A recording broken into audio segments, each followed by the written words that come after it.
નમસ્તે વિદ્યાર્થી મિત્રો, આગળના વિડીયોની અંદર આપણે ઉત્સેચકોની વાત કરી હતી. ઉત્સેચકોના ગુણધર્મો જોયા હતા. ઉત્સેચકો કઈ રીતે રાસાયણિક પ્રક્રિયાનો વેગ વધારે છે એના ઉદાહરણો સાથે આપણે એનો અભ્યાસ કર્યો હતો.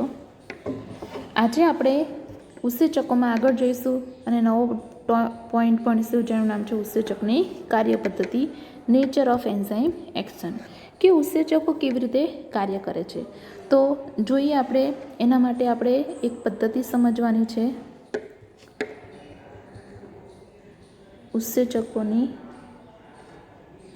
ઉત્સેચકોનો તાળાકૂચીનો સિદ્ધાંત.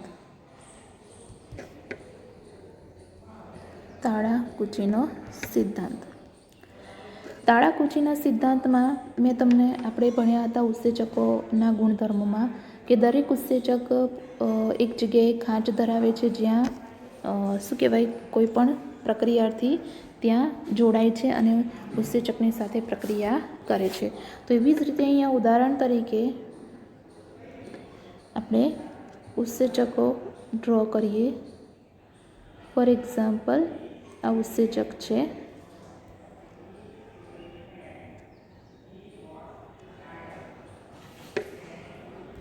બરાબર, ધારો કે આ ઉત્સેચક છે, ઈ એટલે એન્ઝાઇમ, અને માધ્યમની અંદર બહુ બધા આકારના શું કહેવાય પ્રક્રિયાર્થી છે. આ બધા શું છે? પ્રક્રિયાર્થી.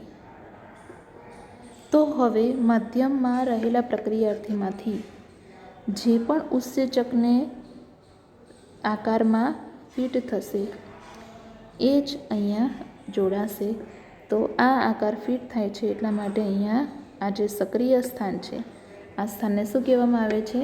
સક્રિય સ્થાન ઉત્સેચકનું. તો એ સક્રિય સ્થાને જોડાશે ઉત્સેચક પ્રક્રિયાર્થી સાથે અને બનશે ES સંકુલ, જેને શું કહેવાય?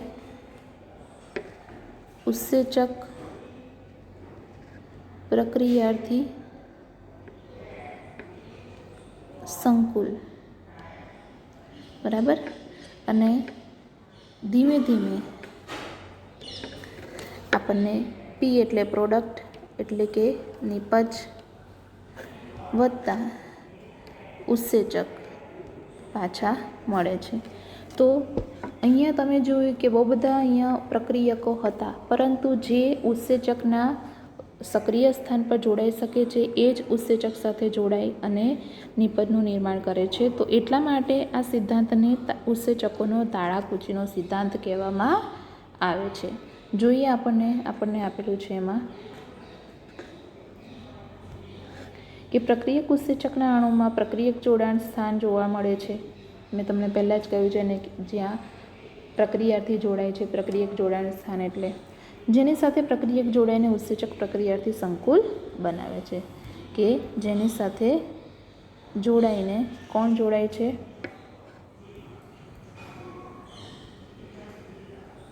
પ્રક્રિયાર્થી, અને બનાવે છે ઉત્સેચક પ્રક્રિયાર્થી સંકુલ. આ સંકુલ અત્યંત ઓછા સમય સુધી યથાવત રહે છે કે જે નિપજ અને અપરિવર્તિત ઉત્સેચકમાં વિયોજિત થાય છે. એટલે શું? તો કે આ સંકુલ ત્યાં સુધી જ કાર્યરત રહે જ્યાં સુધી ઉત્સેચક અને પ્રક્રિયાથી જોડાઈને નિપજમાં રૂપાંતરિત ન થાય. જેવા એ નિપજમાં રૂપાંતરિત થઈ જાય છે તેવું એ સંકુલ છૂટું પડી જાય છે. તેની પહેલાં મધ્યવર્તી રચના ઉત્સેચક નિપજ સંકુલનું નિર્માણ થાય છે. તમને અહીંયા આપેલું છે, જુઓ કે E એટલે ઉત્સેચક, S એટલે પ્રક્રિયાર્થી. ઉત્સેચક પ્રક્રિયાર્થી, બરાબર. ES કોમ્પ્લેક્સ બન્યું અને આ પ્રક્રિયા પૂર્વગામી અને પ્રતિગામી હોય છે. ત્યાર પછી વચ્ચે એક બીજું સ્ટેપ બનશે એન્ઝાઇમ પ્રોડક્ટ સંકુલ એટલે કે ઉત્સેચક નિપજ સંકુલ. પહેલાં ઉત્સેચક પ્રક્રિયાર્થી સંકુલ બનશે અને ત્યાર પછી ઉત્સેચક નિપજ સંકુલ બનશે અને ત્યાર પછી ઉત્સેચક અને નિપજ બંને છૂટા પડશે. તો આને કહેવાય તાળાકૂચીનો સિદ્ધાંત, ઉત્સેચકોનો તાળાકૂચીનો સિદ્ધાંત. તમને અમુક પોઈન્ટ્સ આપેલા છે, એના વિશે ચર્ચા કરીએ કે ઉત્સેચક ક્રિયાના ઉત્પ્રેરક ચક્રને નીચેના ચરણોમાં વર્ણવી શકાય. સૌ પ્રથમ પ્રક્રિયક ઉત્સેચકના સક્રિય સ્થાને જોડાય છે, જે જોયું આપણે. બીજું, ઉત્સેચક સાથે જોડાયેલ પ્રક્રિયક ઉત્સેચકના આકારમાં બદલાવ લાવે છે, કે ઉત્સેચક સાથે જે પ્રક્રિયક જોડાય છે એ પ્રક્રિયક ઉત્સેચકના આકારમાં બદલાવ લાવે છે, જેથી પ્રક્રિયક ઉત્સેચક સાથે મજબૂતાઈથી જોડાઈ જાય છે. ઉત્સેચકનું સક્રિય સ્થાન હવે પ્રક્રિયકના ગાઢ સંપર્કમાં હોય છે, કે ઉત્સેચકનું જે સક્રિય સ્થાન છે એ હવે પ્રક્રિયકના ગાઢ સંપર્કમાં હોય છે, જેના પરિણામ સ્વરૂપ પ્રક્રિયકના રાસાયણિક બંધ તૂટે છે, કે જેથી તેમના રાસાયણિક બંધ તૂટે છે અને નવા ઉત્સેચક નિપજ સંકુલનું નિર્માણ થાય છે. આ નવનિર્મિત નિપજને મુક્ત કરે છે અને મુક્ત થયેલ ઉત્સેચક અન્ય પ્રક્રિયક સાથે જોડાવા માટે તૈયાર થઈ જાય છે. એટલે આ પ્રક્રિયા પુનરાવર્તિત થયા કરે છે. તો આ થઈ ગઈ તાળાકુચીનો સિદ્ધાંત, બરાબર, આવડશે બધાને.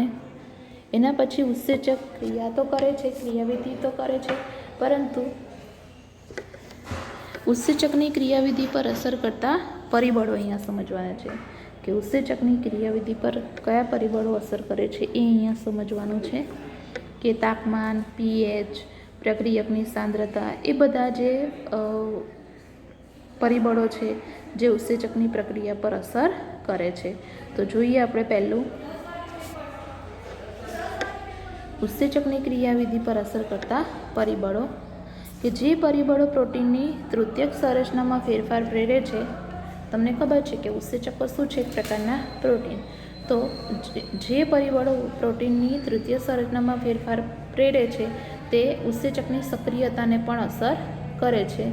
જેમ કે કયા ઉત્સેચકો જે છે એ જુદા જુદા પરિબળોને અસર કરે છે? તો કે તાપમાન, pH, પ્રક્રિયકની સાંદ્રતામાં ફેરફાર, અથવા કોઈ વિશિષ્ટ રસાયણ ઉત્સેચક સાથેનું જોડાણ કે જે તેની ક્રિયાશીલતાનું નિયમન કરતું હોય છે, બરાબર.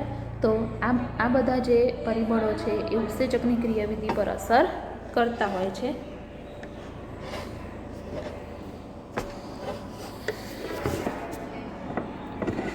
તો પહેલું આપણે જોઈએ તાપમાન અને pH.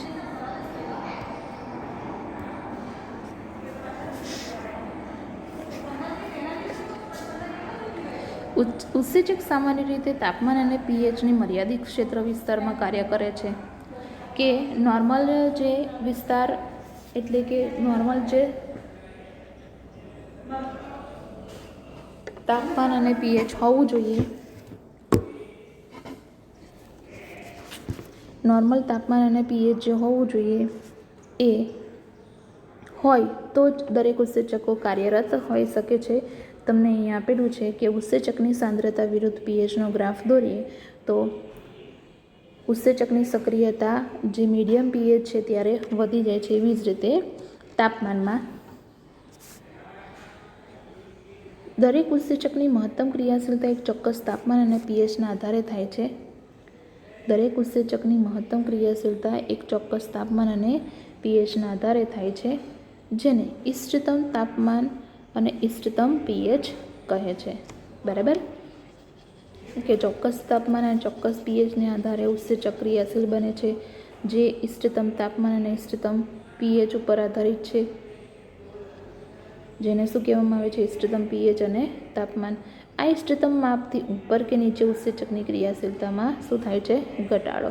એટલે કે જેવી રીતે આપણી વાત કરીએ, ઉદાહરણ તરીકે આપણું તાપમાન 37 ડિગ્રી જેટલું જ હોય, એટલે કે 37 કે 30 કે 37ની આજુબાજુ હોય તો આપણું શરીર એને એડજસ્ટ કરી શકે છે. પરંતુ જો 30થી ઓછું હોય અને 37થી વધારે હોય તો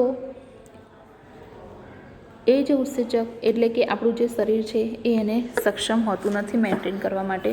તો એવી જ રીતે ઇષ્ટતમ તાપમાનથી ઉપર એટલે કે વધારે કે નીચે ઉત્સેચકની ક્રિયાશીલતામાં ઘટાડો થાય છે. નીચું તાપમાન ઉત્સેચકને ની ક્રિયાશીલતાને નિષ્ક્રિય કરી દે છે અને ઊંચું તાપમાન ઉત્સેચકની ક્રિયાશીલતા નષ્ટ કરી દે છે, કારણ તે ગરમી આપવાથી પ્રોટીન કેવા બની જાય છે, વિનિષ્ક્રિયકરણ પામે છે, એટલે કે પોતાનો ગુણધર્મ ગુમાવી દે છે. તો આ યાદ રાખવાનું તમારે કે તાપમાન નીચું હોય તો ઉત્સેચકની ક્રિયાશીલતા નિષ્ક્રિય હોય છે,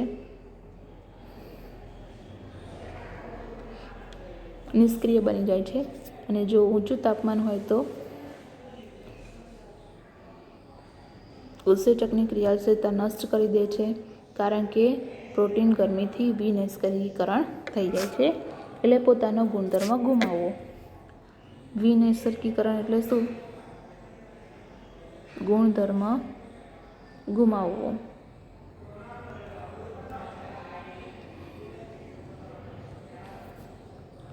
તમને અહીંયા આપેલું છે કે પીએચ વધારે હોય, ઓછી હોય. જો આ પીએચ ઓછી છે તો એની ક્રિયાશીલતા ઓછી છે, પણ પીએચ મહત્તમ છે, ઇષ્ટતમ છે તો એની ઉત્સેચકની ક્રિયાશીલતા વધારે છે. પરંતુ જો પીએચ પાછી ઓછી થઈ જાય છે તો એની ક્રિયાશીલતા પણ ઉત્સેચકની ક્રિયાશીલતા ઓછી થઈ જાય છે, અને સેમ એક તાપમાનમાં છે, સેમ ગ્રાફ તાપમાનમાં છે. બરાબર. તો તાપમાન અને પીએચ એ ઓલમોસ્ટ સરખા કાર્ય કરતા પરિબળો છે. ત્યાર પછી આપણે વાત કરીએ પ્રક્રિયકની સાંદ્રતાની. એસ એટલે શું? અહીંયા તમને એસ આપેલો છે. એસ એટલે શું? સાંદ્રતા. ઉત્સેચકની એસ એટલે સબસ્ટ્રેટ. બરાબર. એસ એટલે સબસ્ટ્રેટ અને સબસ્ટ્રેટ એટલે પ્રક્રિયાથી. પ્રક્રિયાથીની સાંદ્રતાની વાત કરીએ તો ધીમે ધીમે એમનો જે સાંદ્રતાનો દર છે એ વધી જાય છે અને એક સ્ટેજે સ્ટેડી થઈ જાય છે, જે તમને અહીંયા આપેલું છે. આપણે જોઈએ કે પ્રક્રિયકની સાંદ્રતામાં વધારો થવાની સાથે સૌપ્રથમ પ્રક્રિયાનો વેગ વધે છે. કે પ્રક્રિયકની સાંદ્રતામાં વધારો થવાથી પ્રક્રિયા વેગ જે છે ઉત્સેચકનો વધે છે, જેને કહેવાય વી. પ્રક્રિયા તેનો મહત્તમ પ્રક્રિયા વેગને વી મેક્સિમમ પ્રાપ્ત કર્યા પછી પ્રક્રિયકની સાંદ્રતા વધવા છતાં પણ તેમાં વધારો થતો નથી. આ પણ મહત્વનું છે કે વી મેક્સિમમ અહીંયા તમે જોઈ શકો છો કે વી મેક્સિમમ થઈ ગયા તે પછી ભલેને પ્રક્રિયકની સાંદ્રતા વધી જાય તે છતાં પણ પ્રક્રિયાનો જે વેગ છે આ પ્રક્રિયાનો વેગ વધતો નથી. બરાબર. તો એ તમારે સેન્ટેન્સ યાદ રાખવાનો કે પ્રક્રિયા વેગ વી મેક્સિમમ પ્રાપ્ત કર્યા પછી પ્રક્રિયકની સાંદ્રતા વધવા છતાં પણ તેમાં વધારો થતો નથી. એવું એટલા માટે થાય છે કેમ કે ઉત્સેચકના અણુની સંખ્યા પ્રક્રિયકના અણુથી ઓછી હોય છે. આવું કેમ થાય છે? કેમ કે ઉત્સેચકના અણુની સંખ્યા પ્રક્રિયકના અણુથી કેવી હોય છે? ઓછી હોય છે. અને પ્રક્રિયકના અણુઓ દ્વારા ઉત્સેચક સંતૃપ્ત થયા પછી ઉત્સેચકનો કોઈ પણ અણુ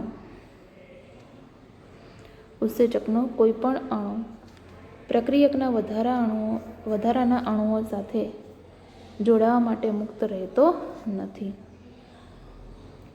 તમને અહીંયા આપેલું જ છે કે એવું કેમ થાય છે? પ્રક્રિયકની સાંદ્રતા વધે છે, બરાબર, તે છતાં પણ પ્રક્રિયાનો વેગ કેમ વધતો નથી? કેમ કે ઉત્સેચકના અણુઓની સંખ્યા પ્રક્રિયકના અણુઓની સંખ્યા કરતાં ઓછી હોય છે. અને પ્રક્રિયકના અણુઓ શું કરે છે? તો કે ઉત્સેચક સંતૃપ્ત થઈ ગયા પછી ઉત્સેચક કોઈપણ પ્રકારના પ્રક્રિયકના વધારાના અણુઓ સાથે જોડાવા માટે મુક્ત રહેતો નથી. એટલે કે જોડાય તો પણ કોઈ ફરક પડતો નથી. જે તમને અહીંયા આકૃતિમાં આપેલું છે, જુઓ. બરાબર.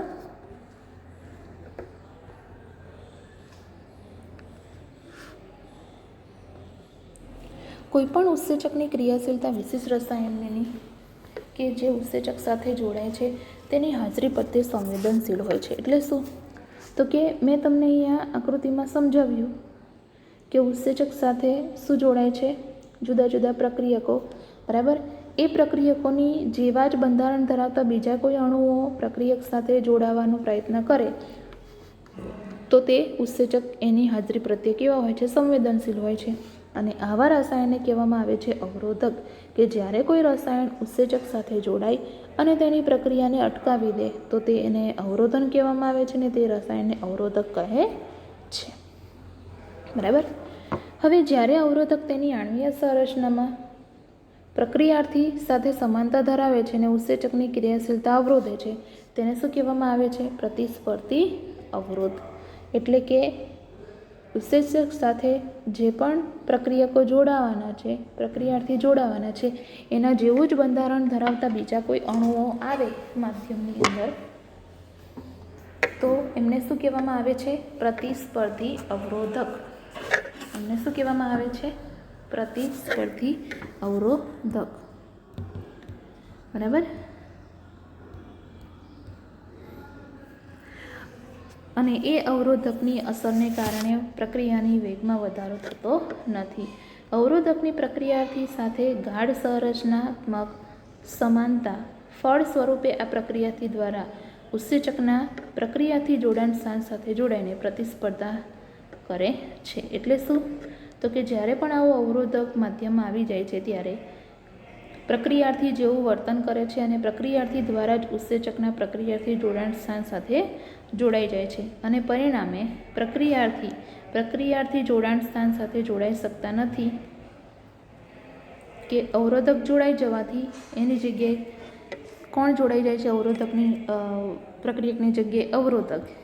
એટલે શું? તો કે મેં તમને અહીંયા સમજાવેલું કે અહીંયા જેવી રીતે ઉત્સેચક સાથે શું જોડાય? અવરોધક. એટલે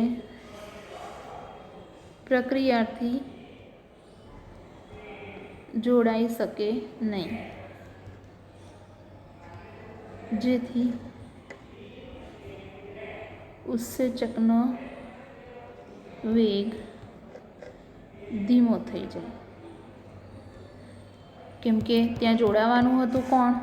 પ્રક્રિયાર્થી. જોડાઈ ગયું કોણ? અવરોધક. બરાબર. તો જેના ફળ સ્વરૂપે ઉત્સેચક પ્રક્રિયા બંધ પડી જાય છે. ઉદાહરણ તરીકે તમને અહીંયા આપેલું છે કે સક્સિનિક એસિડ ડિહાઇડ્રોજિનેઝનું મેલોનેટ દ્વારા અવરોધન કે સંરચનામાં પ્રક્રિયાથી સક્સિનેટ સાથે વધુ સમાનતા ધરાવે છે. કે સક્સિનેટ ડિહાઇડ્રોજિનેઝ જે એન્ઝાઇમ છે, ઉત્સેચક છે, એની હાજરીમાં મેલોનેટ દ્વારા અવરોધન થાય છે, અને સક્સિનેટ જે છે એ સક્સિનેટ ડિહાઇડ્રોજિનેઝ ઉત્સેચકની સાથે જોડાવવો જોઈએ, પણ એની જગ્યાએ મેલોનેટ જોડાઈ જાય છે. એટલા માટે તેની જે ઉત્સેચકની જે પ્રક્રિયા છે એ ધીમી પડી જાય છે. તો અહીંયા કહ્યું છે કે સક્સિનેટ ડિહાઇડ્રોજિનેઝ મેલોનેટ દ્વારા અવરોધન કે સંરચનામાં પ્રક્રિયાથી સક્સિનેટ સાથે વધુ સમાનતા ધરાવે છે, અને આવા પ્રતિસ્પર્ધી અવરોધકોનો ઉપયોગ બેક્ટેરિયલ રોગોના નિયંત્રણ માટે કરવામાં આવે છે. રાઈટ. સમજ પડી? તો આ થઈ ગયું ઉત્સેચક પ્રક્રિયાથી જોડાણ, એટલે કે ઉત્સેચકોની કાર્યપદ્ધતિ અને ઉત્સેચકો જે કાર્ય કરે છે એના પર અસર કરતા પરિબળો વિશેની ચર્ચા કરી. 3 પરિબળો જોયા: પીએચ, તાપમાન અને પ્રક્રિયકની સાંદ્રતા. હવે આપણે આ ચેપ્ટરનો છેલ્લો ટોપિક જોઈશું, જેનું નામ છે ઉત્સેચકનું નામકરણ અને વર્ગીકરણ, જે આપણે નેક્સ્ટ વિડીયોમાં જોઈશું.